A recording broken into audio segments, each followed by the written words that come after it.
E estamos de volta ao primeiro AB Solar Meeting, edição Sul. Espero que todos tenham tido um momento agradável e proveitoso em nosso break.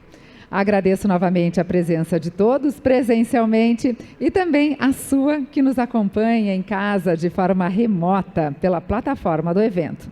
Antes de darmos início, gostaria de comunicar que foi encontrado um celular no banheiro feminino e que está com a Natália da nossa equipe técnica aqui ao final da nossa plenária. Muito obrigada. Bom, o painel desta segunda parte da manhã, vai trazer informações sobre oportunidades de negócios, tendo em vista as mudanças nas regras para a geração distribuída. Lembro que temos espaço para interação e os banners que estão aqui nas laterais do auditório têm um QR Code. Basta que você capte com a câmera do seu celular, que vai abrir um site para selecionar o painel e preencher um formulário. É muito rápido. Desta forma, você envia sua pergunta. E quem estiver nos acompanhando de forma remota, por favor, clique no botão que vai aparecer embaixo do player do vídeo. Lembrando que as perguntas vão ser direcionadas para o mediador da nossa mesa. Por gentileza, podem então já fazer a parte, compor a nossa mesa, e eu vou apresentar então quem fará parte desta segunda etapa da nossa manhã. Muito obrigada. Então, como mediador da nossa mesa, convidamos o conselheiro da AB Solar e diretor da Greener, Márcio Takata, que também será este mediador. Takata é engenheiro formado pela Escola Politécnica da USP, com MBA pelo INSPER. Atuou como professor em diferentes programas de pós-graduação em temas relacionados à energia e sustentabilidade desde o ano de 2007. Atua na estruturação de negócios mais competitivos e sustentáveis, com foco nas cadeias de geração distribuída solar e geração centralizada solar. Passo a palavra, então, ao coordenador desta mesa, mediador, Takata. Por gentileza, muito bom dia. Vou tirar a máscara aqui. Bom dia a todos. É um grande prazer estar aqui com vocês. Queria começar aqui agradecendo, né, a AB Solar por estruturar, né, esse fantástico evento, né? Então, os nossos agradecimentos aí ao Rodrigo, ao Ronaldo, a Celina e todo o time pelo fantástico evento aqui, né? Essa série de eventos tão importantes para o desenvolvimento do mercado. Então, muito obrigado. É um grande prazer, novamente, estar aqui com vocês, trazendo informações. Agradeço também a todos que estão nos acompanhando aqui pelas mídias, né? Pelo formato online. Muito obrigado aí por acompanhar. Bem, gostaria de começar aqui compartilhando aqui algumas informações, né, no desenvolvimento deste mercado, sobretudo com a ótica regulatória, né? Então, tivemos aí, esses últimos anos e esse ano aqui, importantes evoluções na temática regulatória, tão fundamental para o desenvolvimento do mercado.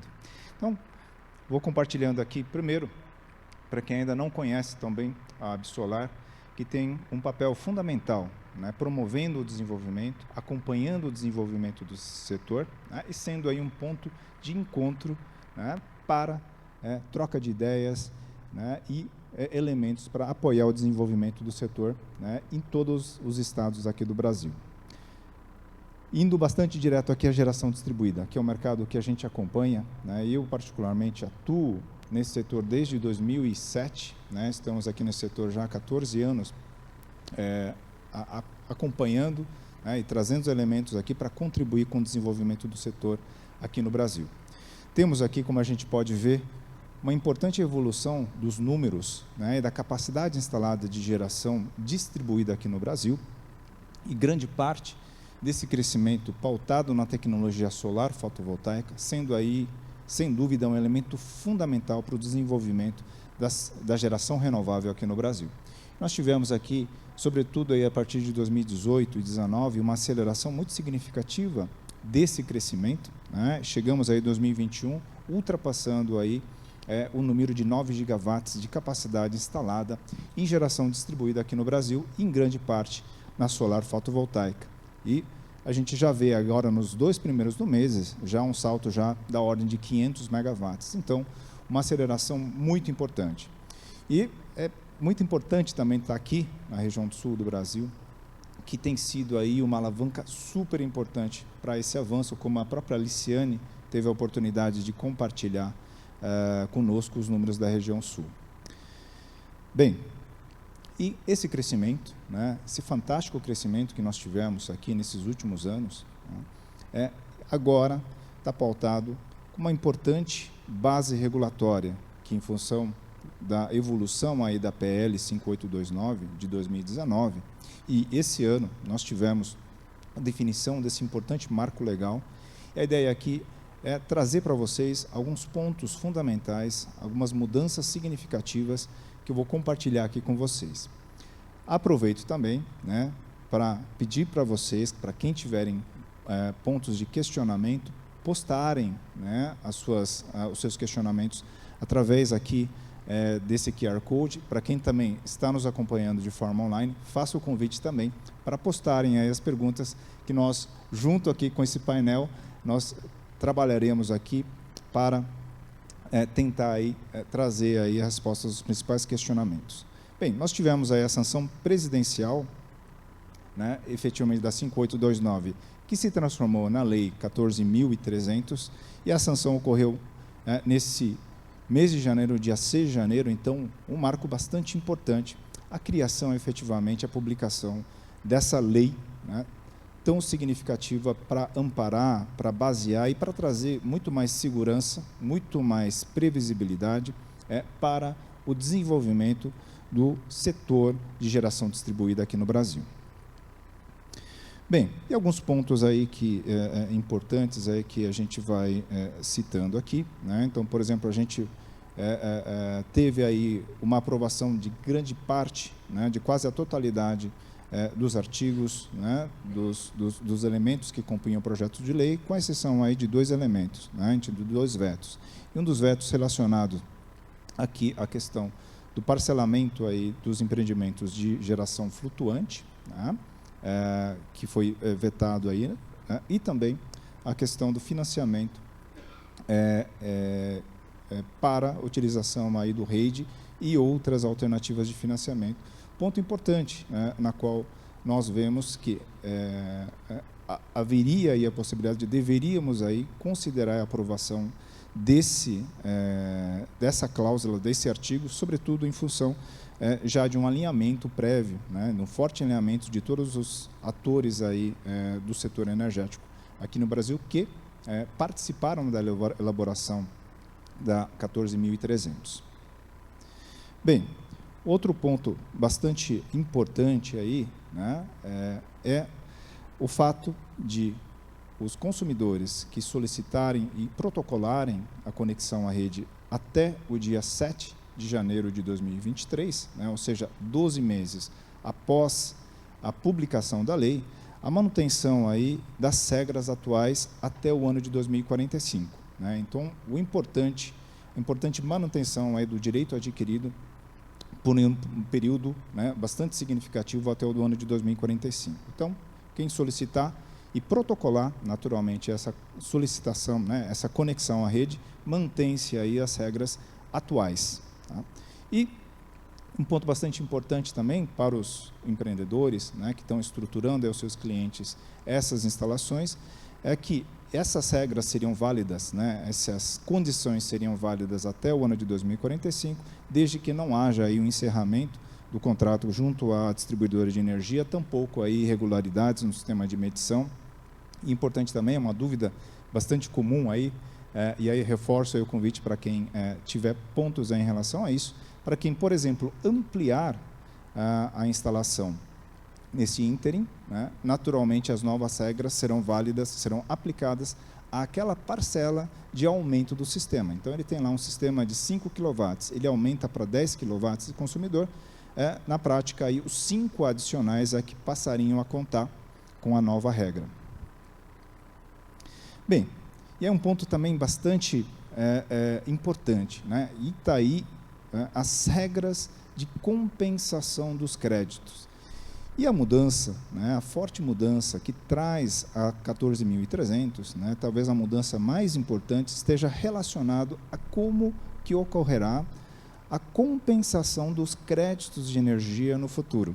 Tá? Então, primeira coisa, para quem instalou, ou, na verdade, para quem protocolou a solicitação de instalação até o dia 7, antes do dia 7 de janeiro de 2023, né, naturalmente, tem-se aí a manutenção das regras até o ano de 2043, 45, aliás, como a gente falou agora.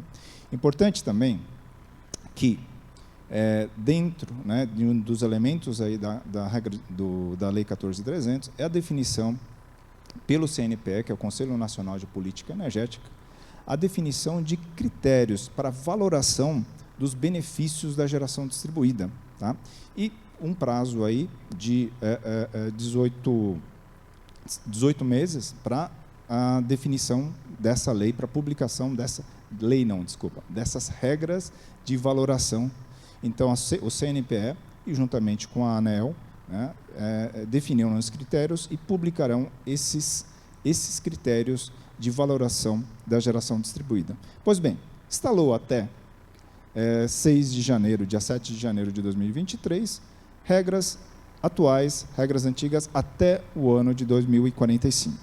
Bem, para quem solicitar, para quem protocolar a conexão depois desse prazo, até o dia 7 de julho de 2023, que é o prazo que vence aí os 18 meses, né, você tem aí um critério de compensação, né, na qual a parcela compensável do crédito de energia, tá, ela reduz de forma gradual ao longo do tempo, ao longo dos anos, até o ano de 2030. Então, essa redução, 2029, para ser mais preciso. Então, o valor, né, o montante de energia que não é consumido imediatamente, então, por exemplo, vamos pegar aqui uma instalação residencial. Eu tenho uma instalação residencial e boa parte da energia, né, ela é injetada à rede. Muitas vezes o cliente, né, nós não estamos em casa. Então, esse consumo durante o dia é baixo, eu injeto essa energia e essa energia ela é convertida em créditos. Então, se eu gero R$100 de crédito de energia, hoje boa parte desses R$100 são convertidos em créditos que eu posso aproveitar em algum outro momento, dentro de um prazo de 5 anos. Né? O que vai acontecer? A redução gradual desses R$100. No primeiro ano, no ano de 2023, ele vai valer 96, uma redução aí da ordem de 4%. Tá? No segundo ano, ano de 2024, ele vai valer 92. E ele vai reduzindo ao longo dos anos de forma gradual, ao passo que, chegando lá no ano de 2027, por exemplo, sendo esses R$100 aí, valendo aí algo em torno de 60, 70 reais. Tá? Então, esse é uma das principais mudanças aí que traz a 14.300. Bem, e para quem instalar depois do dia 7 de julho, tá? Que é o prazo para publicação desses critérios de valoração, tá? Vão ter um processo também bastante parecido, mas o prazo muda um pouco lá. Chega lá no ano de 2028, né? E 29, né, já começa a contar aí com as novas regras a serem publicadas agora no mês de julho. Tá? Então, essa é a diferença. Ele vai fazer uma diferença principalmente lá na frente, né, onde as novas regras, né, já considerando os critérios de valoração, serão considerados aí, no critério de compensação de energia. Tá? De forma geral, é um formato que permite aí, uma redução gradual e com um impacto reduzido, né, no sentido de não trazer essa mudança, não trazer essa redução aí dos critérios de compensação de uma forma muito abrupta. Então, é um ponto bastante positivo dessa lei que permite aí essa mudança gradual da compensação de energia para os próximos anos. Bem, outro ponto bastante importante está relacionado aqui a garantia de fiel cumprimento para as instalações de mini geração, e a gente está falando especialmente das instalações acima de 500 kW, então nós estamos falando aí de consumidores comerciais, né, e usinas de geração distribuída que passarão aí a demandar a garantia, né, o depósito de garantia de fiel cumprimento para as instalações aí que sejam superiores a 500 kW, e o que for superior a 1 MW demandará 5% de garantia de fiel cumprimento em relação ao valor projetado, ao valor previsto de investimento para aquela instalação. Então, também aí um ponto bastante importante, lembrando que estão dispensados dessa regra, dessa necessidade de aporte de garantia de fiel cumprimento, as instalações nas modalidades de geração compartilhada, né, através de consórcios, cooperativas ou EMUCs. Tá? Então, esses modelos eles não demandarão garantia de fiel cumprimento, né, que também é uma característica bastante importante. Outro ponto bastante significativo também, muito importante, foi a contratação de demanda, né? Então, a mudança dos critérios, né, de valoração da demanda contratada. Tá? Então, esse é um outro ponto bastante importante que tende a trazer reflexos significativos nos modelos financeiros dos projetos. Tá? Então, a TUSDG, ao invés da famosa demanda contratada, né, para quem atua aí e apoia aí os clientes finais, um elemento muito importante. Então, a nova lei trazendo aí critérios mais favoráveis, né, que reduz o custo de disponibilidade, aliás, o custo de demanda contratada, que tende a contribuir para uma condição de retorno de investimento mais atrativa, sobretudo para os empreendimentos aí de geração remota. Então, ponto bastante importante. Um outro elemento bastante importante, próximo ponto aqui, a questão do optante B, né, do B optante, na qual o consumidor em média tensão e aquele consumidor que está conectado em um transformador de até 12,5 kVA, então instalações comerciais, por exemplo, que estão na média tensão, mas são faturados, né, recebem a fatura na baixa tensão. Né? Então, muitos consumidores nesse sentido, que o consumidor, para geração junto à carga, passa a ter esse direito garantido. Tá? Então, é importante, geração junto à carga. Tá? Bem, custo de disponibilidade, né, sobretudo para aquele consumidor de baixa tensão, onde a gente tinha muitas vezes uma duplicidade da cobrança. E a lei traz uma mudança bastante importante, né, no sentido de favorecer o consumidor, de uma forma bastante justa, de forma que a demanda contratada, né, aliás, custo de disponibilidade na baixa tensão, esse é o nome, né, que é aquela taxa mínima que o consumidor paga, né, que ele tem que pagar, né, dependendo dos critérios e do volume de energia gerada, né, esse consumidor ele pagava de forma duplicada essa demanda contratada, né, esse custo de disponibilidade na baixa tensão, e que agora, na lei, de forma mais justa, de forma mais equilibrada, elimina essa dupla cobrança, essa duplicidade, trazendo aí muito mais justiça, né, para ao consumidor. E a geração compartilhada, né, isso também, uma outra mudança também bastante significativa, seja através de consórcios, cooperativas, condomínios, né, e outras formas de associação, permitindo que a possibilidade de transferir a titularidade do consumidor para o gerador. Tá? Então, abriu-se essa flexibilidade, e o que isso significa? Significa aí a ampliação aí dos modelos de negócio, permitindo aí uma maior simplificação, né, de gestão desse processo. Gestão e também, naturalmente, uma gestão eficiente também dos riscos por parte do gerador de energia. Tá? Mas de uma forma que a lei traz, de uma forma bastante positiva, a possibilidade de se transferir a conta de energia do consumidor para o gerador, e o gerador fica responsável aí pela conta de energia. Né? Então, ele faz a gestão integral da energia. E isso é possível aí para esses modelos aqui de compensação. Bem, também aqui é bastante importante, né, que dentro do período aí de 18 meses, a gente está falando agora em julho de 2023, a definição aí desses critérios onde se considerarão os benefícios da geração distribuída.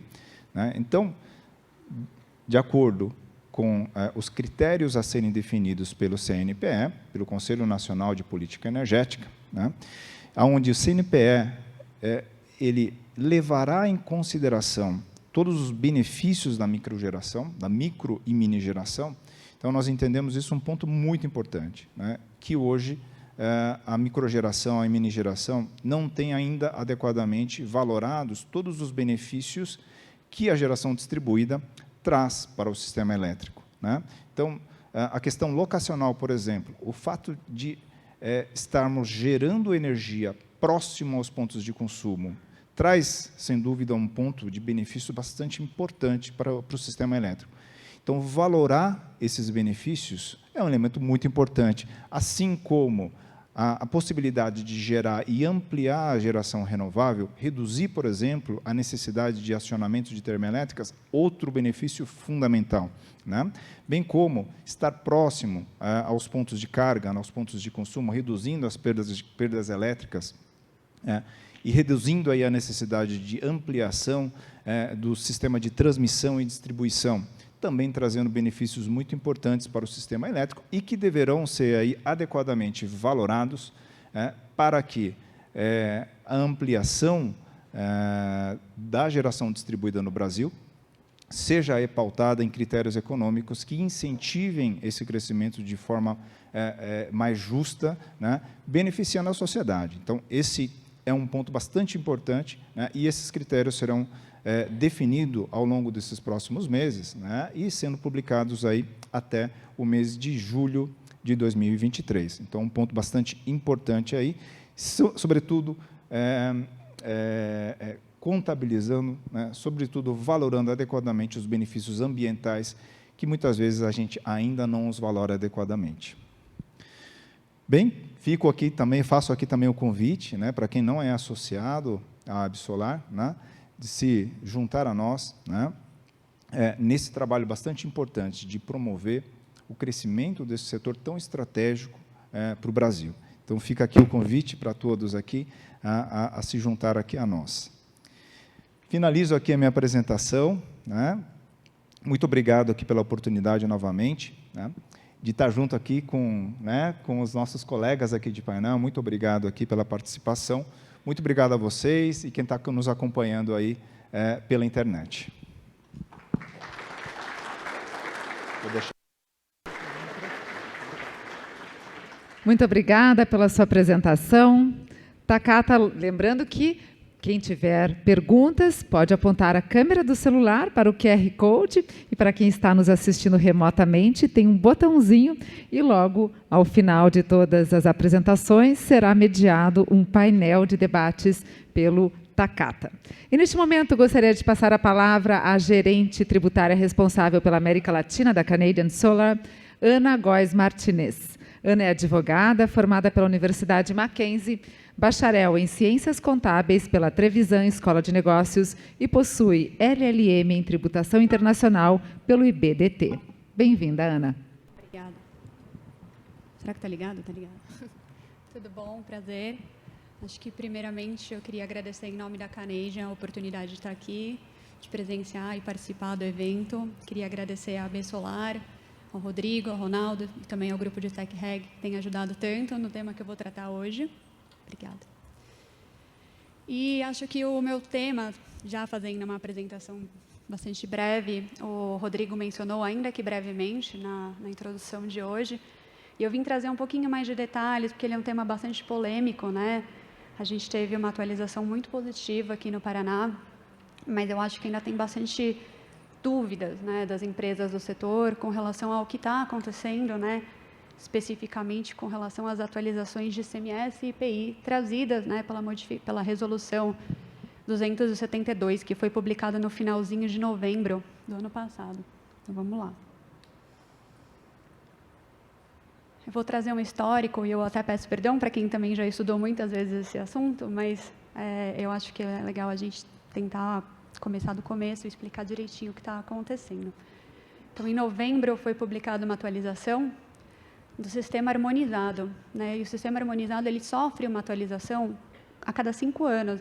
E essa atualização ela existe apenas para conseguir deixar no mesmo patamar, né, todos os países com relação à importação, exportação dos produtos, né? Então, ele faz uma atualização das NCMs, né, para você manter o mesmo parâmetro para todos os países.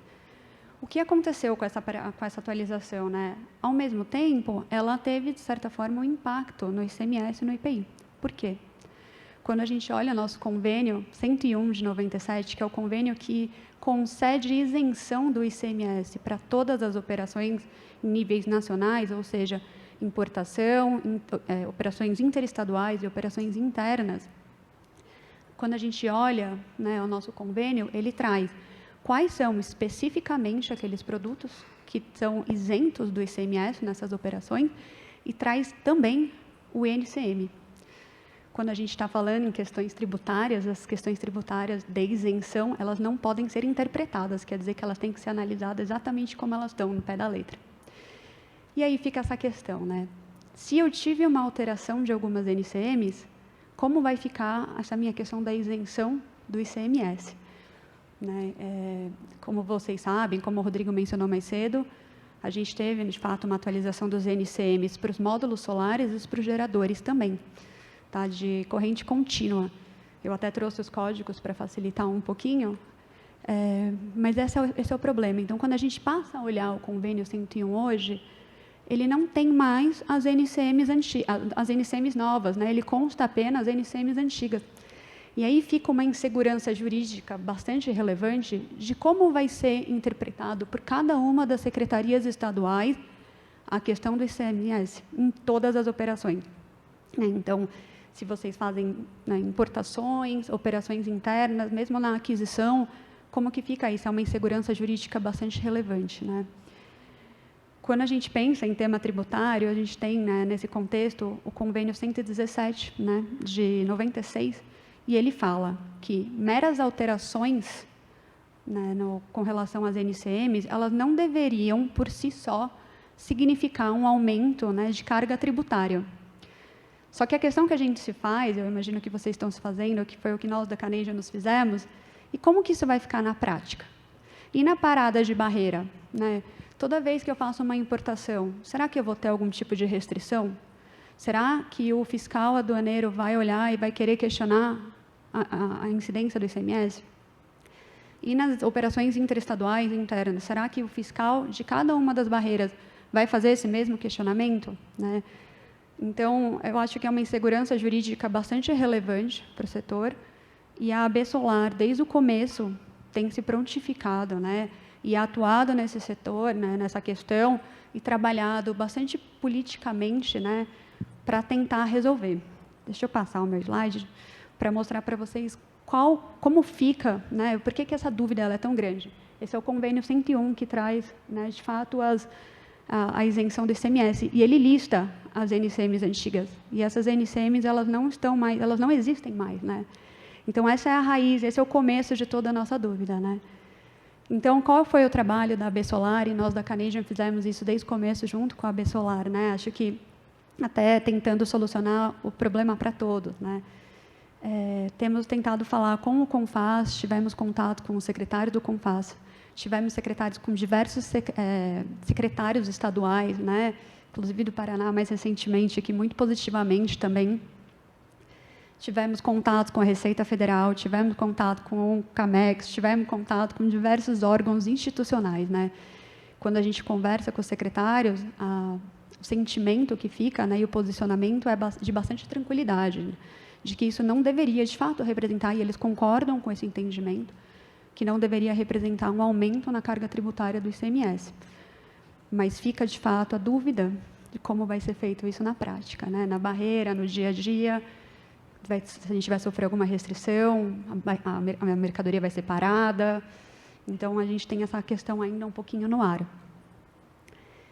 E é isso, assim, acho que só também esclarecendo, né, quando a gente fala do ICMS, a gente está falando dos 17%, 18% na importação, e uma revenda interestadual ou aquisição, que pode ser 7%, 12% ou 18%, dependendo, né, de cada operação. Como vocês sabem, o ICMS depende de muitas variáveis. Daqui a pouquinho eu vou trazer para vocês quais têm sido também as soluções, né, que a AB Solar tem trabalhado, mas vou passar um pouquinho também para a questão do IPI. Da mesma forma que o ICMS, o IPI, ele também tem sido muito questionado. Por quê? Primeiro, porque quando a gente olha o convênio 101, o convênio 101 ele condiciona a isenção do ICMS à isenção do IPI, a alíquota zero do IPI.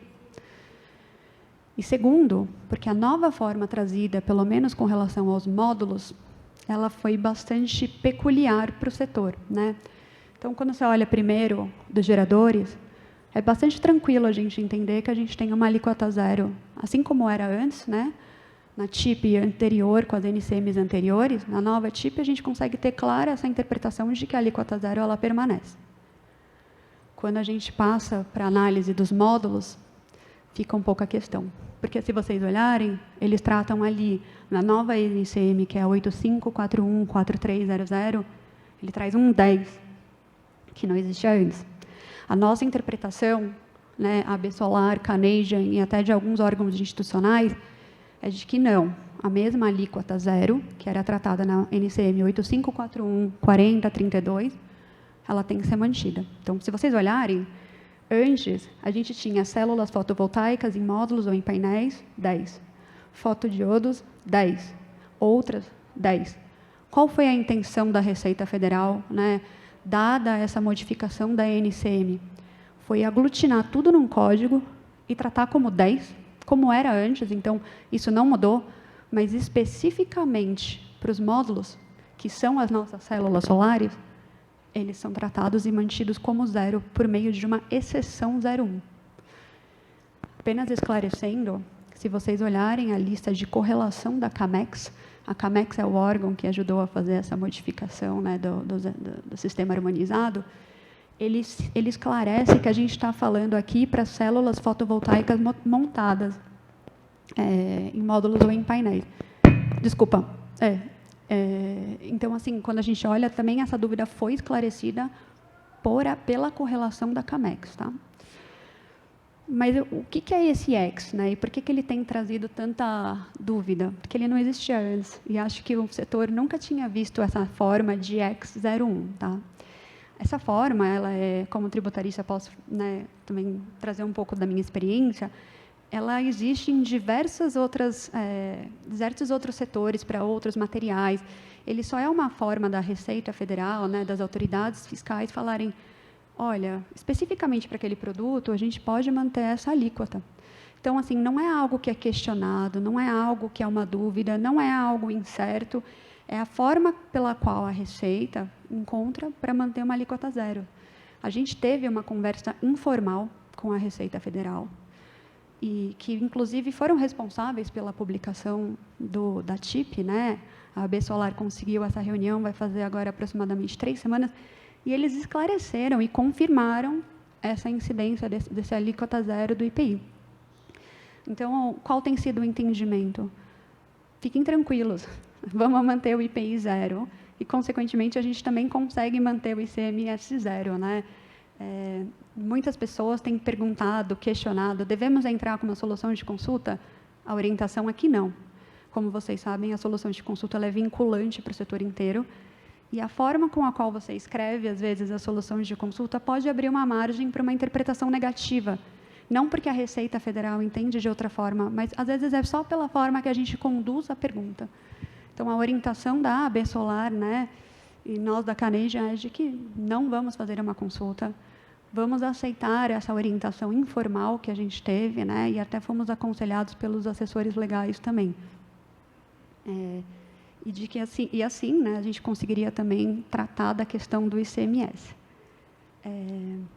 Voltando para a questão do ICMS, então, só para finalizar, até como tem sido tratada a questão também institucionalmente, a partir de 1º de abril, por conta das alterações das NCMs, a gente poderia potencialmente, então, ter essa tributação adicional do ICMS, caso os fiscais das barreiras entendam dessa forma.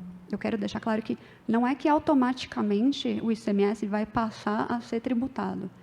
Existe a possibilidade dos fiscais das barreiras, né, aduaneiras ou interestaduais ou internas, questionarem o ICMS zero, como a gente vem fazendo hoje. Tá? Então, A partir de 1º de abril, a gente tem esse risco disso acontecer e precisar, né, acho que o departamento fiscal, o jurídico, né, das empresas precisarem se prontificar, né, para responder, talvez tempestivamente, qualquer tipo de questionamento que venha ter de algum auditor fiscal.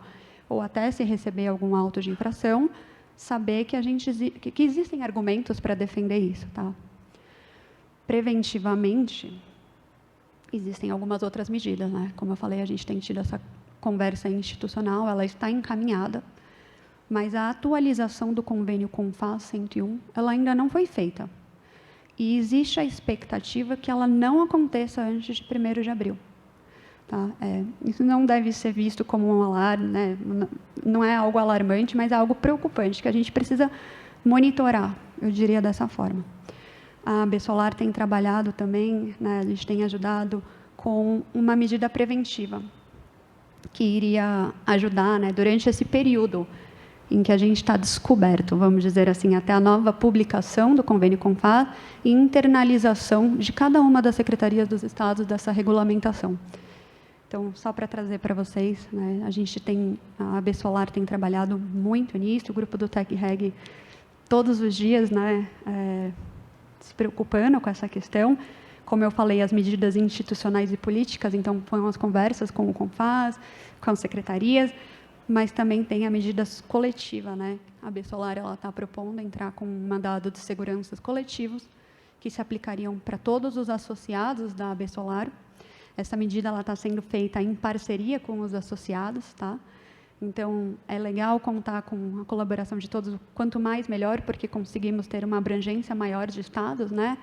Lembrando que o mandado de segurança ele é impetrado em cada secretaria, ou seja, se você vai importar pelo Porto de Santos, precisamos ter um mandado de segurança preventivo em Santos. Se você está importando por Pernambuco, tem que ter um mandado de segurança preventivo em Pernambuco. Né? Esse mandado de segurança, até, desculpa o termo, mas ele vai servir quase como um super trunfo, caso vocês sejam autuados, caso tenha qualquer tipo de autuação, mostra o mandado de segurança, com a liminar, né, caso ela seja concedida, como uma forma de se prevenir contra essa tributação. E é uma medida que está sendo tomada pela Besolar em conjunto com os associados. Né? Eu acho que mais perguntas sobre o mandado de segurança, o grupo do TecReg, desculpa até passar mais trabalho para vocês, gente, mas estão gerenciando e cuidando disso, mas eu acho que é um trabalho muito legal e que vai ajudar, né, vai ajudar nacionalmente a todos os associados. E eu acho que o meu ponto que eu queria trazer era esse. Depois, se vocês tiverem dúvidas, estou à disposição para ajudar, mas foi um prazer. Mais uma vez, queria agradecer a todos aqui pela participação, principalmente para a Besolar, por ter tomado tanto cuidado, né, e ter tido tanto zelo com essa questão. Muito obrigada.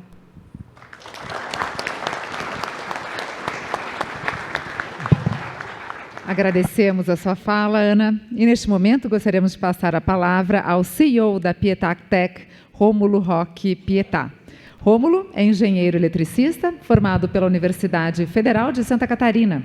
Possui MBA pela Fundação Getúlio Vargas em Liderança e Gestão Empresarial. Tem 10 anos de experiência em gestão de equipes, sendo 5 dedicados ao setor de energia solar fotovoltaica. Fundou a Pietà Tech em 2018.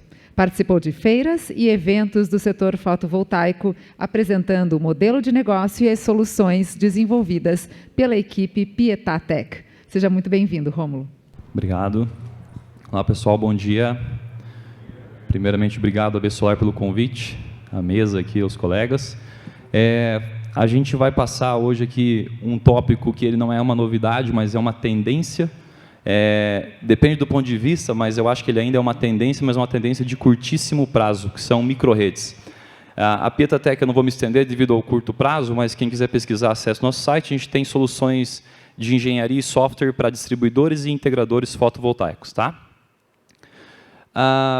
Existem alguns indicadores, e eu acho que essa sala lotada aqui mostra isso, que a gente vai ter um avanço muito grande da geração distribuída, em especial a fotovoltaica. A gente fala que é predominantemente, mas dá para se dizer que hoje é basicamente só fotovoltaica, nossa matriz de geração distribuída aí, na sua grande maioria. E a Bloomberg traz aí alguns indicadores que até 2050 a representatividade vai ser de 50% na nossa geração de eletricidade. Geração distribuída é muito bonito, é muito legal, mas se tiverem colegas distribuidoras aí de energia, sabem que existem alguns pontos de atenção quando se fala de geração distribuída, em especial em confiabilidade da rede elétrica. E aí, microredes traz justamente esse ponto para a gente avaliar. Lembrando que o macro tema nosso é a análise regulatória, principalmente as mudanças recentes. A gente teve aí o nascimento da 14.300, a resolução 1000, a mudança do Prodist. Então foram várias mudanças dentro de um contexto aí de 30 dias que impactaram. E aí como que isso entra em microredes e o que tem a ver com o setor fotovoltaico? Eu que sou integrador, o que está falando de microrede para mim? Eu nunca ouvi falar sobre isso. A definição, inclusive, de microrede, você encontra ela no Prodist, lá diretamente no módulo 1, nosso primeiro módulo. Microredes, você nota que ela está diretamente ligada à geração distribuída, que é o nosso dia a dia no fotovoltaico, para a grande maioria das pessoas, para quem não está aí na centralizada. E, claro, nada mais fácil para explicar o que é microredes do que um desenho, né? Eu sempre acho o desenho bem mais simples de você interpretar. Mas é uma rede, então, que pode operar de maneira isolada, ela pode ser isolada ou conectada ou ainda intermitente, através de uma geração distribuída que não necessariamente seja só fotovoltaica. Você pode ter outras fontes como eólica, etc. Tá? Eu acho que o desenho deixa muito mais claro, mas, em resumo, você tem aí uma pequena amostra do sistema de distribuição de energia elétrica numa pequena região. Um sistema de microredes, ele pode ter N topologias. Eu trouxe uma possível topologia aqui, mas existem infinitas topologias. Como eu falei, nós temos sistemas isolados, tem vários cases, principalmente a título de P&D no Brasil, de sistemas isolados, e também tem sistemas aí conectados, a grande maioria também a título de P&D. Tá? De maneira simplificada, você tem aí uma robustez e uma inteligência muito maior no sistema, uma confiabilidade. A gente vai falar sobre os benefícios da microrede, também, claro, os desafios inerentes à inserção dela, mas é um cenário onde você tem aí consumidores, que são aí também geradores de energia, e operam num modelo de gestão inteligente de energia, ou seja, eu posso saber a hora que eu vou injetar, o quanto eu vou injetar, o quanto eu vou consumir. Vai muito ao encontro do que a gente vem falado dos benefícios da geração distribuída, mas com uma pegada mais de tecnologia e de inteligência aplicado a esses prosumidores aí. Tá?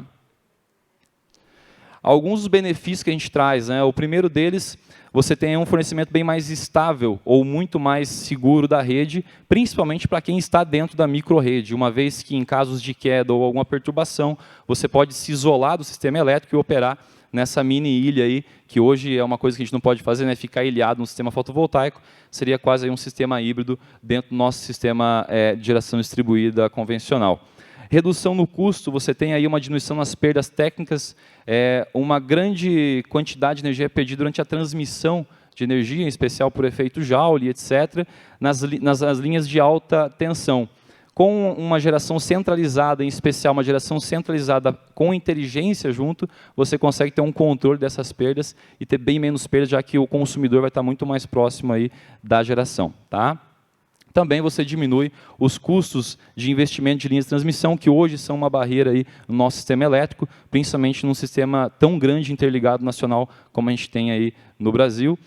Redução de emissões de carbono, obviamente, a gente está falando aqui de geração centralizada, já vem à mente também geração de energia limpa, né, energia renovável, então isso impacta também na nossa redução de emissão de carbono.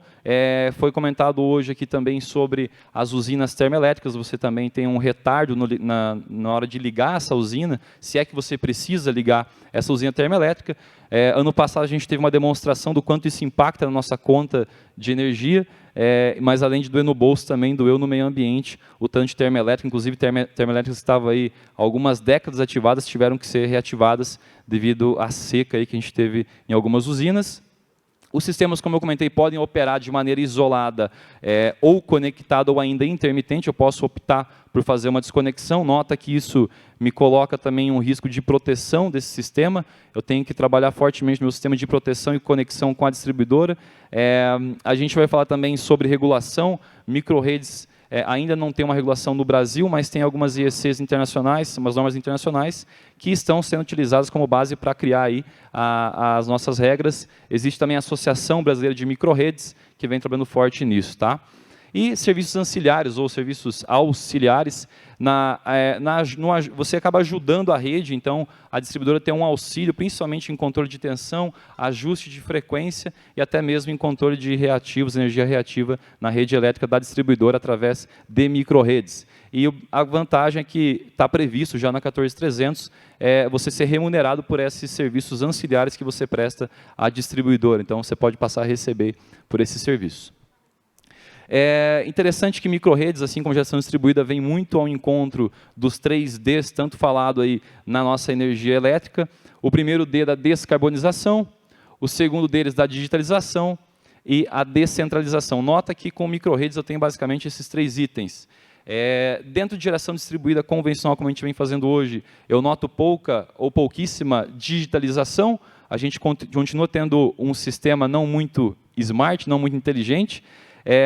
Obviamente que um sistema de energia renovável me auxilia na descarbonização, eu tenho a descentralização, mas eu ainda noto uma falta de digitalização dentro do nosso sistema elétrico. Eu acho que isso, inclusive, é uma das barreiras para a nossa abertura de mercado, para a melhoria do sistema elétrico como um todo. A parte de digitalização e microredes vem muito para auxiliar isso. Tá?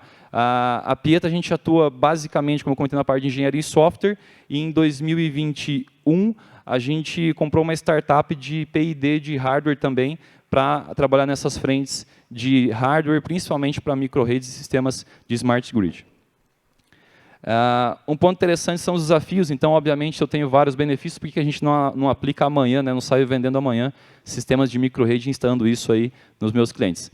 A gente tem alguns desafios, principalmente a título de engenharia.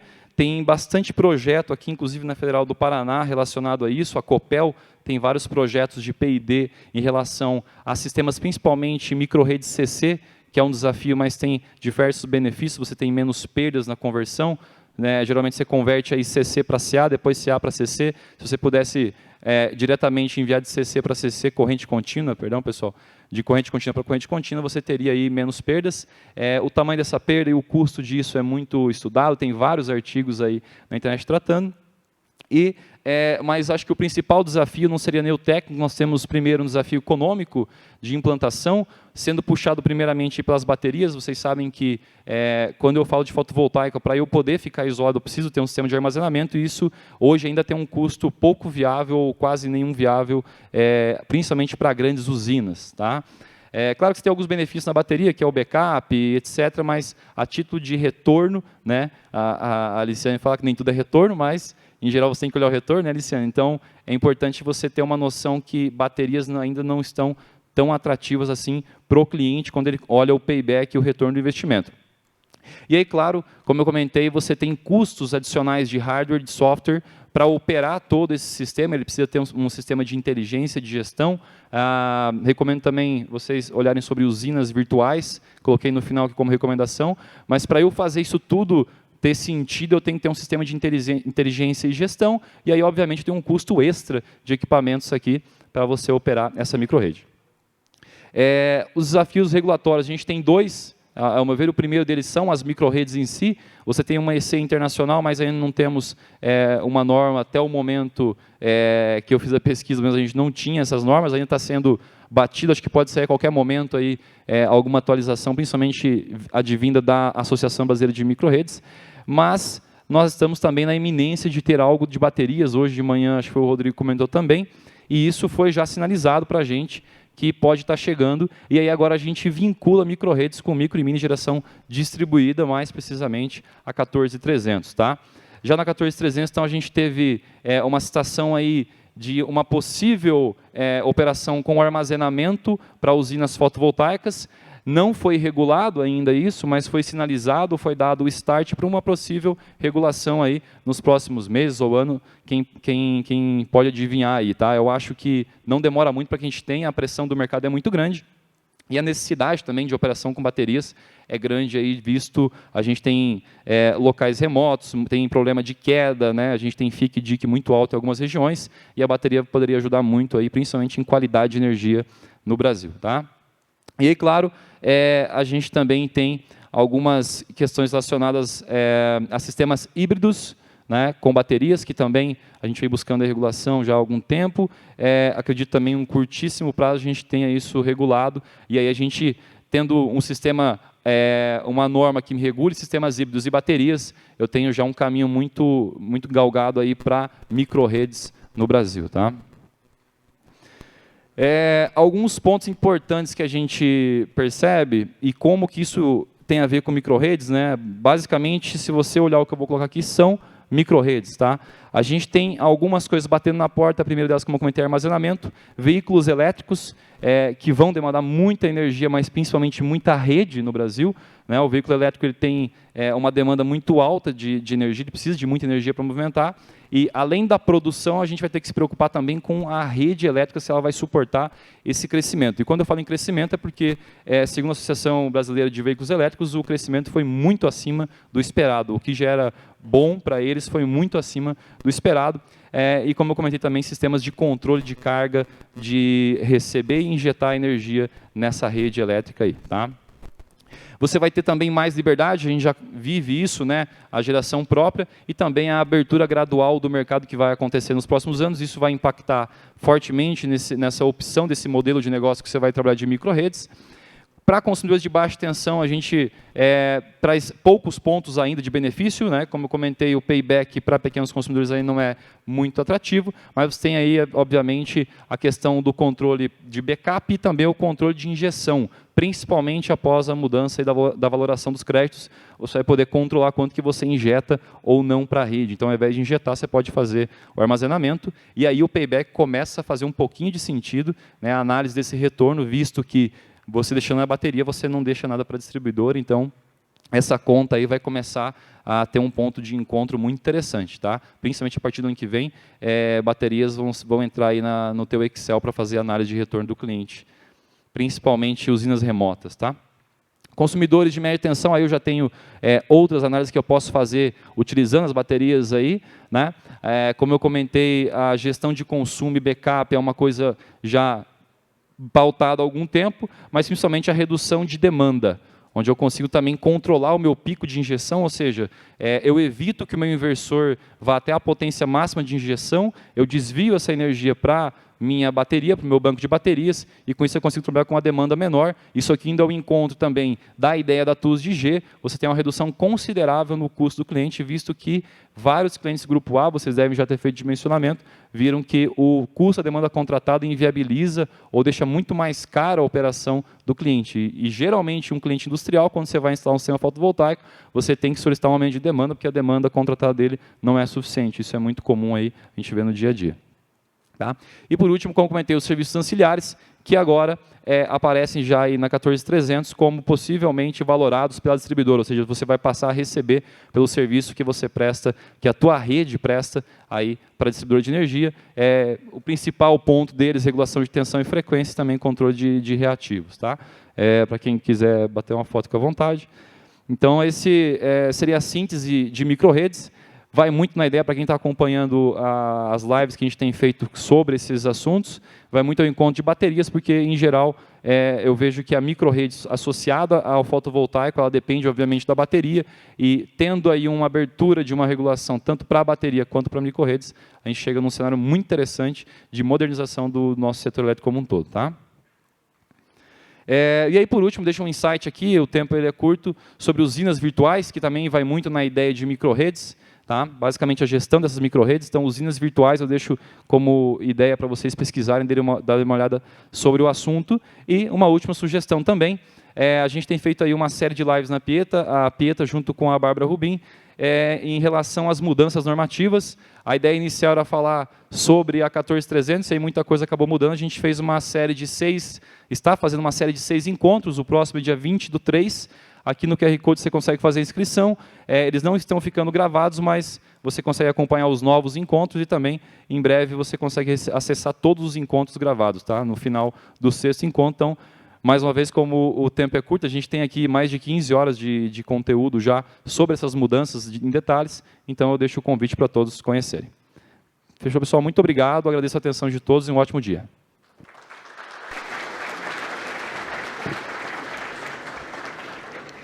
Agradecemos a sua apresentação, Rômulo. E neste momento gostaríamos de agradecer e registrar a presença do presidente da Unilivre e do Paraná Meteorologia, senhor Celso Kloss, que nos prestigia com sua presença. E gostaria de passar a palavra para o diretor comercial da Micropower Energia, Francisco Maiello. Francisco é engenheiro eletricista e foi fundador e conselheiro da AB Solar, atuando no setor de energia renovável com mais de 25 anos de experiência no desenvolvimento de projetos de fonte solar, biogás e armazenamento. Já coordenou áreas estratégicas de empresas ligadas ao setor, foi fundador de uma das primeiras empresas de energia solar do Brasil, participando das discussões junto à ANEEL, MME e EPE, fazendo parte também do Conselho de Energia da ABEME. Junto à Micropower, desenvolve e estrutura projetos focados em armazenamento e híbridos, nos setores de CI, agro e mineração, além de projetos isolados na Amazônia Legal. Com a palavra, Francisco Maiello.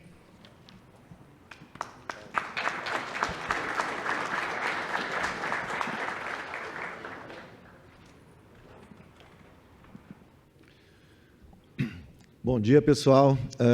Primeiro, agradecer ao Ronaldo Kolosuski, ao Rodrigo, pelo convite. Como fundador da AB Solar, me sinto muito honrado em estar aqui, falando novamente. A AB Solar, que é uma associação que ajuda não só o associado, mas ao setor. Ela é muito atuante, como a gente tem visto, né?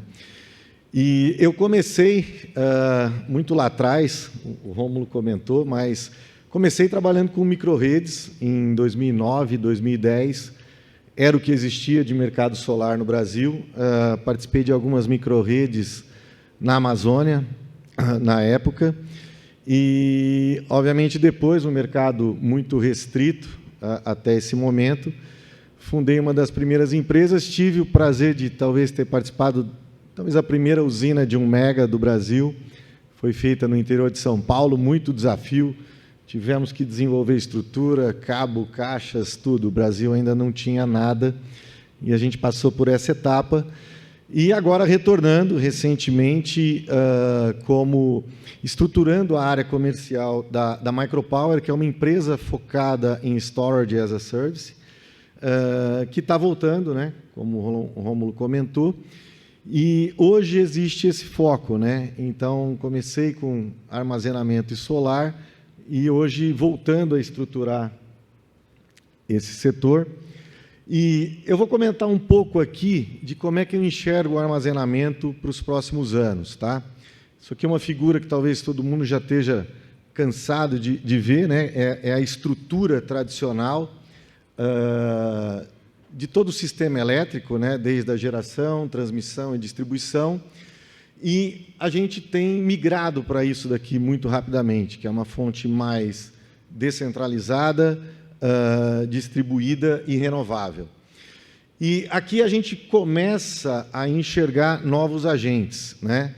A gente tem ouvido aí muito falar do prosumidor, que é algo recente, que empodera, dentro da cadeia de geração, transmissão e distribuição, o consumidor. Ele, há 5 anos atrás, passou a ter um papel importante em toda essa cadeia. E hoje também, aqui é algo que eu defendo, eu acho que o armazenamento ele passa a ser um agente importante nessa cadeia toda. E, se vocês notarem, o armazenamento é um elo comum a todos esses setores. Ele vai estar na geração, ele vai estar na transmissão, ele vai estar na distribuição e ele vai estar no consumidor. Isso traz uma visão para o armazenamento que realmente a gente tem que ter um certo cuidado, porque ele passa a empoderar o sistema todo. E aqui, funções que uma bateria ou um sistema de armazenamento pode trazer para o setor. São muitas as funções que uma bateria pode ter dentro do prosumidor, dentro da geração, dentro de transmissão e distribuição e em sistemas isolados. Hoje a gente volta a falar na Amazônia Legal e, obviamente, com a evolução dos sistemas, a gente passa a implantar muito mais microrredes, né? Hoje a Micropower, né, é uma empresa que tem capital da Siemens, da Equinor, muito do ESG que a gente tem falado, né? E a Comerc como um dos seus principais associados. E ela tem projetos hoje já, não só em P&D, mas fazendo backup, fazendo controle de demanda, projetos em shoppings, em redes.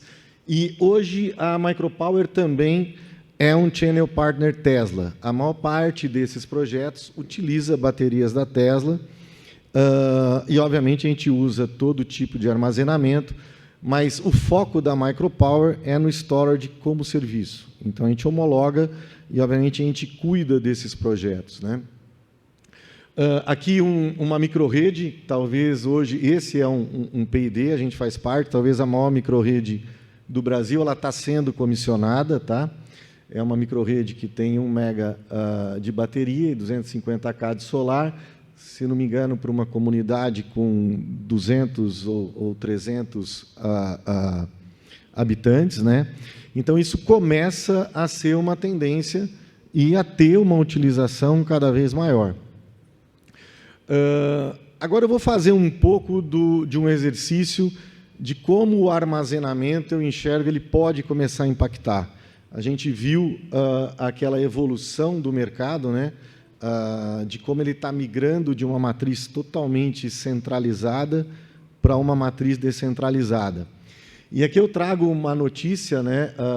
Foi recente, do final do ano. A gente tem ouvido muito dessa mudança do mercado, né? De tudo ser livre. O empoderamento realmente ele está trazendo uma outra noção e amplitude em modelos de negócio.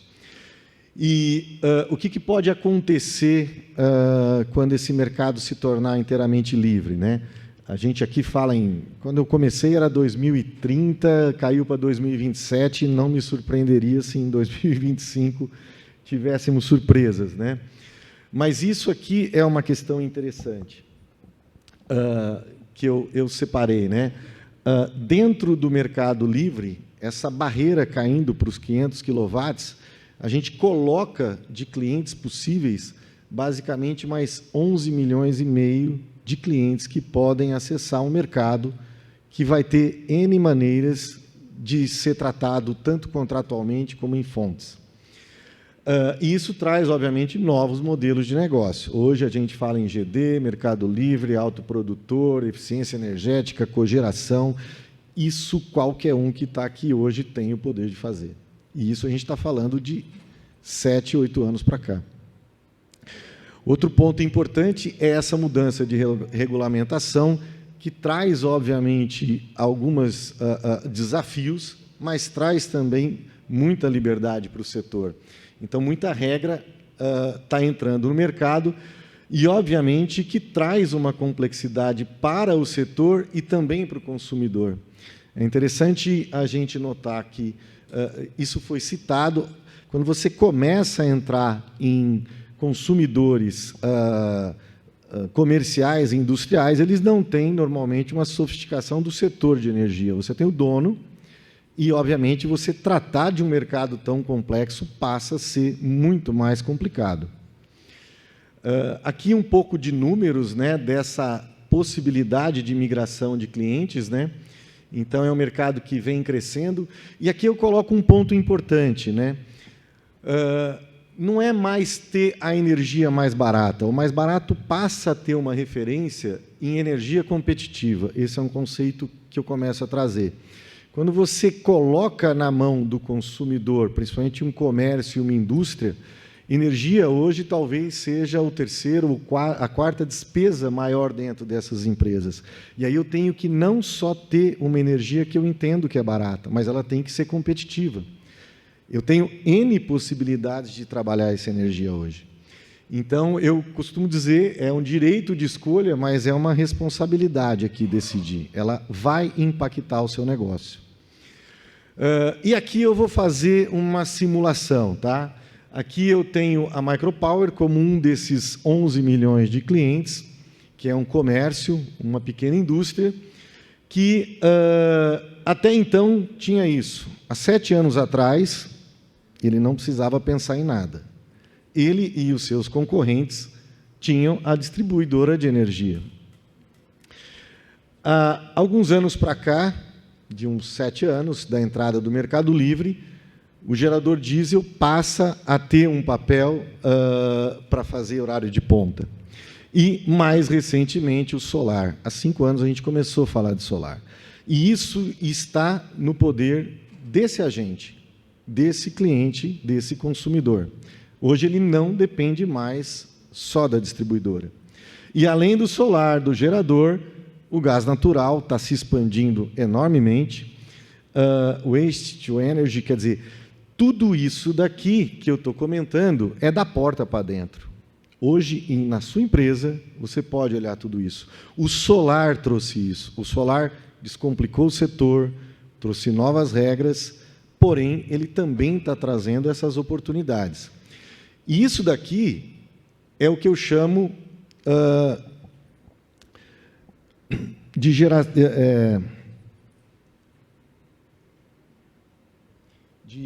gestão da geração. Você passa a ter o domínio sobre a sua geração. Então, isso começa a impactar o seu modelo. Mas não é só isso. Hoje, além de você trabalhar dentro, behind the meter, que é o que o pessoal comenta, você tem N atividades, você tem todo esse novo mercado remoto. E aí você pode ter a sua energia em GD, em autoprodução, como autoprodutor, edilício, EMUC, Battery as a Service, N modelos começam a impactar e você tem todo o direito hoje de fazer isso, que é o que eu chamo de gestão de custo. Você começa a trabalhar o custo da sua energia. E, além disso, não para por aí. Você, dentro da sua empresa, uma dessas 11 milhões e meio de empresas, também pode atuar dentro das tarifas do mercado cativo, que também hoje você vai encontrar aí de 6 a 8, tarifa verde, azul, a branca está entrando, horário de ponta, fora ponta, Mercado Livre, posto horário. Não é tão simples. E aí você tem aqui a gestão de toda a parte de eficiência energética. E, de novo, tudo isso é uma decisão que é sua hoje. E ela traz toda essa complexidade. E, obviamente, que esse modelo atrai modelo de negócios novos. Você vai ter toda essa questão de novos contratos. A gente tem visto aí, você pode estar contratado em GD, você pode estar contratado em autoprodução. Você traz a questão de OIM e eficiência energética junto desse pacote. Você começa a falar em ESG e descarbonização, isso passa a ter valor. E você começa também a entender o trade dessa energia. Você, dentro da sua empresa, compra, mas você também pode estar despachando para o sistema. E aqui é onde é que entra o armazenamento. Eu coloco aqui o MS. O MS é onde a Micropower tem focado também, que é o Energy Management System. Quer dizer, eu preciso olhar tudo isso de dentro da minha empresa, de dentro do meu sistema. E isso passa a ser dados. E aqui eu tenho gestão de dados. E aí entra a digitalização, onde algumas empresas, e aqui hoje a Micropower tem como um dos parceiros a Siemens, ela traz toda uma questão de software, de segurança, e que você pode e deve trabalhar toda essa informação de dentro da tua empresa. E, obviamente, que você tendo tudo isso, você vai atrair capital, e cada vez capital mais barato e a longo prazo, porque você tem tudo isso na sua mão. E aonde entra bateria e armazenamento? Praticamente em tudo. A bateria, como a gente falou no primeiro slide, ela vai estar atuando. E, obviamente, não só energia, mas quando a gente fala em energia para EPE, ela também é combustível, e hoje a gente também fala de veículos. Hoje a sua empresa também pode ser afetada na questão de combustível, carros elétricos. Tem hidrogênio também, quer dizer, é uma infinidade de situações que basicamente era para ser simples assim. Hoje isso é uma realidade, qualquer um dessa sala pode ter acesso a tudo isso e, eventualmente, o seu concorrente vai estar olhando ou tentando olhar tudo isso. Então, isso é complexo e tende a ser assim. E isso a gente está falando num cenário de mais 2, 3 anos. Então, é importante a gente buscar, e aqui a importância das associações, das empresas que estão se consolidando, para traduzir isso para o cliente. Então, o solar abriu a porta do setor de energia, e ele está trazendo essa diversidade, e a gente enxerga que o armazenamento e toda essa gestão de dados, ela vai estar influenciando, né?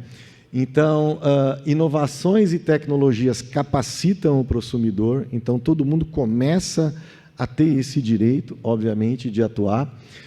Inovação vai além de tecnologia, não é só produto. A gente tem inovação regulatória, tem regulação política, tem muita inovação que não é apenas do produto. E também essa questão de você passar a enxergar como serviço, que é um dos intuitos da Micropower, quer dizer, é um Storage as a Service, mas eu trabalho a Energia as a Service. Eu acho que isso é uma tendência, e obviamente que isso que está aqui, ele está na mão hoje de qualquer consumidor. O solar abriu essas portas, e o armazenamento vem, como o pessoal comentou, o Rômulo comentou, ele acaba fazendo parte de toda essa cadeia, tá? E importante a gente estar buscando empresas que tenham informação para poder ajudar vocês a navegarem nisso daqui. Então, para encerrar, eu coloco aqui essa questão, e até uma figura aqui, hoje a gente está bombardeado de informação, a gente fica maluco, e a gente nem sabe mais o que é verdade ou não, e eu trago aqui uma provocação. Daqui a pouco, se alguém falar que tem a Gaspresso aqui, que já faz com hidrogênio, cafezinho na sua casa, não duvide, entendeu? Então, a gente tem que estar preparado para essas mudanças, e eu fico à disposição também para conversar com vocês, tá ok? Obrigado.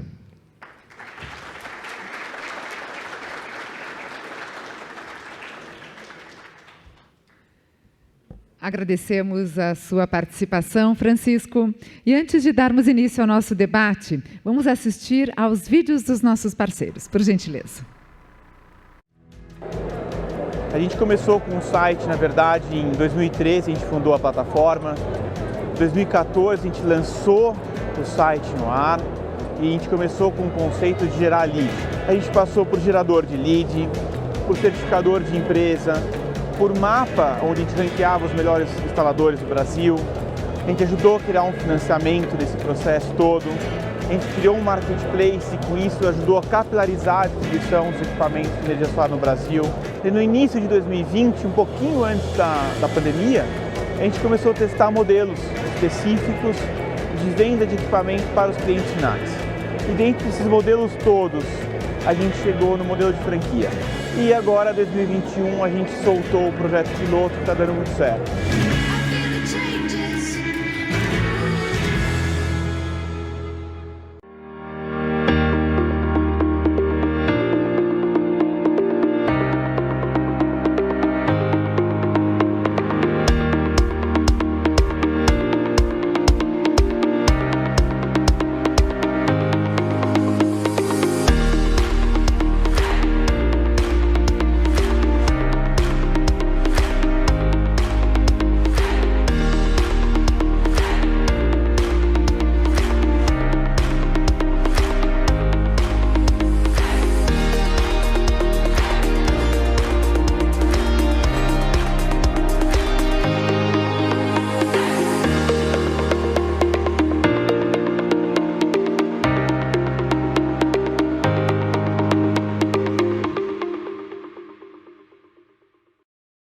Agradecemos aos nossos parceiros e agora sim daremos início ao debate. Convido então Márcio Takata para fazer a mediação da nossa mesa, por gentileza.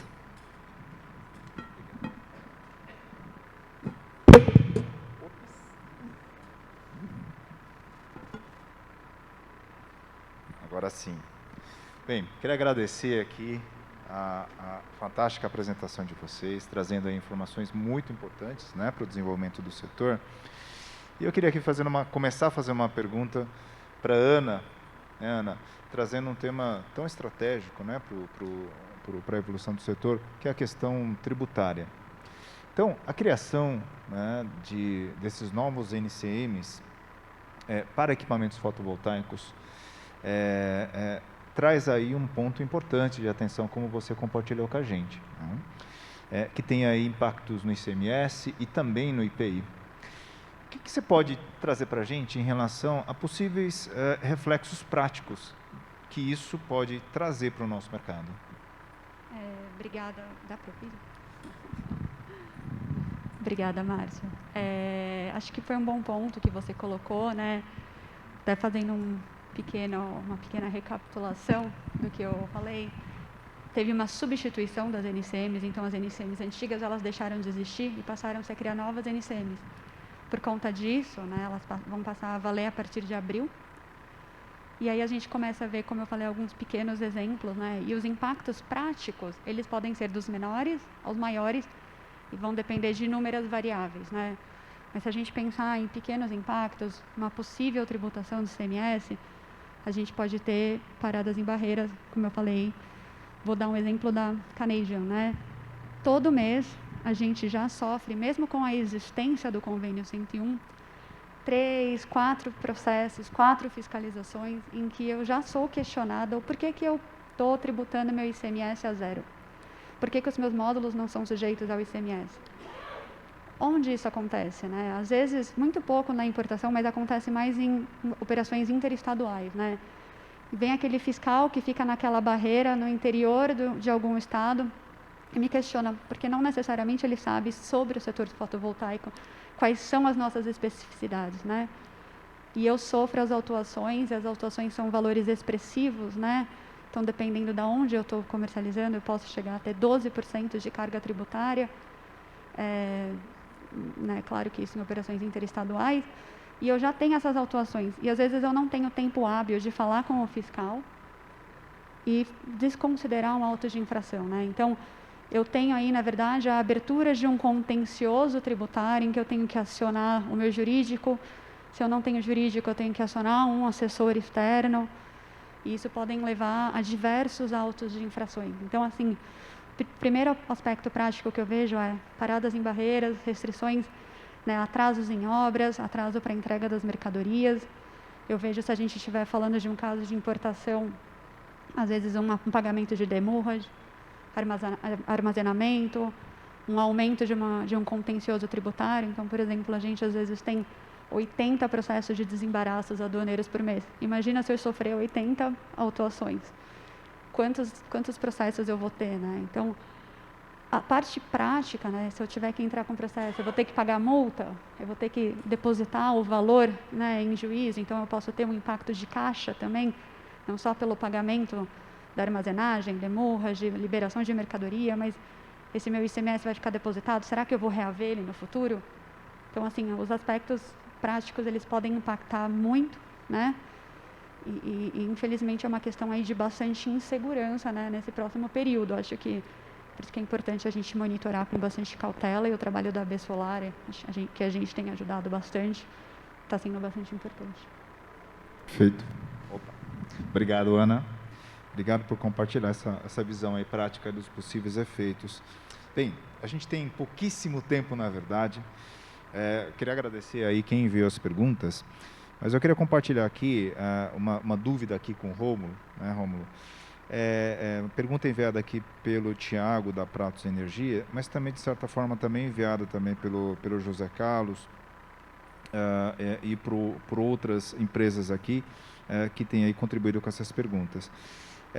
Das novas modalidades de GD, né, quais que estão já valendo, né? Então, por exemplo, ele comentou aqui a modalidade de associação civil, né? De forma prática, elas já estão valendo, né? Como começam a valer, como que é esse processo aí de transição, especialmente com os novos modelos.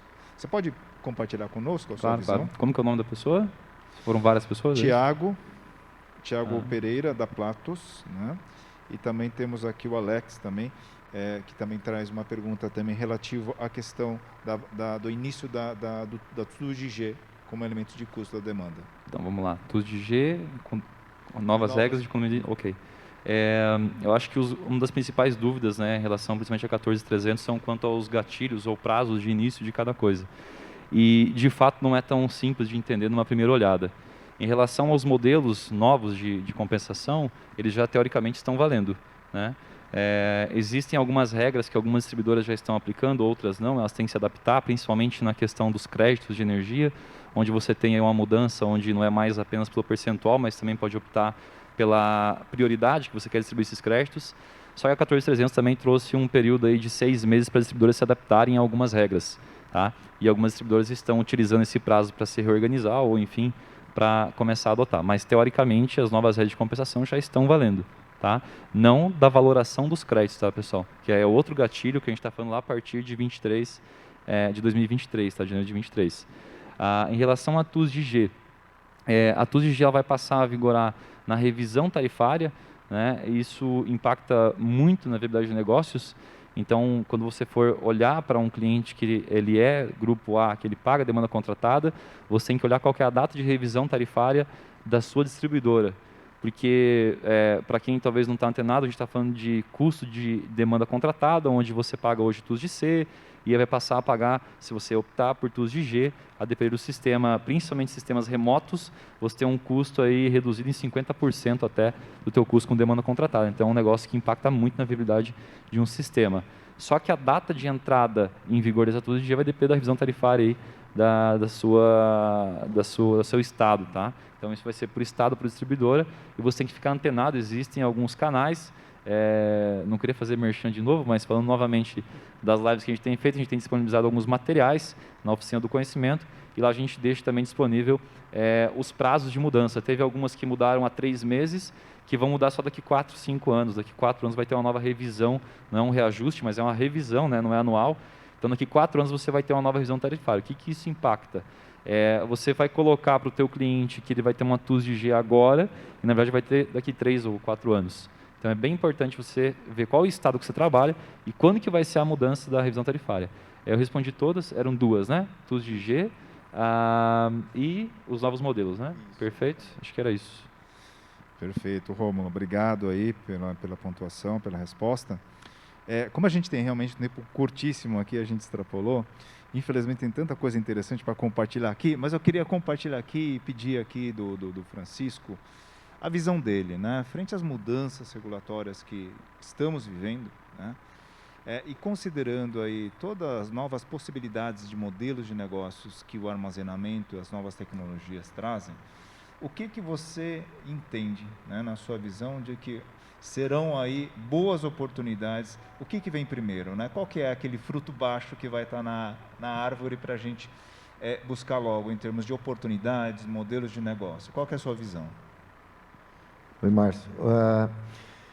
É difícil dizer, dentro dessa complexidade toda, o que pode estar por vir, né? A gente está tendo aí mudança regulatória, mudança de legislação, mudança tributária. Então, é muito difícil dizer, né? Mas eu aposto que as baterias, né, o Rômulo comentou, a gente já tem hoje estados em que existe uma viabilidade, dependendo o modelo contratual e financeiro que você utilizar, para fazer um load shift, o ponto e fora ponta. Isso já é viável hoje em algumas distribuidoras. A gente ainda não tem as regras tão claras, mas, obviamente, você entra pedido a pedido e isso tende a escalar. De maneira geral, a gente tem visto possibilidades de armazenamento em todos os setores. A gente teve agora um projeto bastante impactante para transmissão em subestações. A gente está tendo em geração a discussão de fonte despachável e fonte híbrida. Com certeza você vai precisar de armazenamento aí. E você também tem dentro dos prosumidores, que é o que a gente falou, essa oportunidade. Então, Márcio, assim, difícil dizer, eu acho que tudo isso tende a acontecer num espaço muito curto de tempo. Obviamente, a gente tem que estar atento às informações, né? A gente acaba acessando muita autonomia e, obviamente, isso vai trazer responsabilidade contratual e de modelo de negócio. Perfeito, Francisco, muito obrigado. Temos que, infelizmente, né, finalizar por aqui o nosso painel muito rico. Agradecer Francisco, Ana, importantíssimos, Rômulo, muito obrigado, passa a palavra.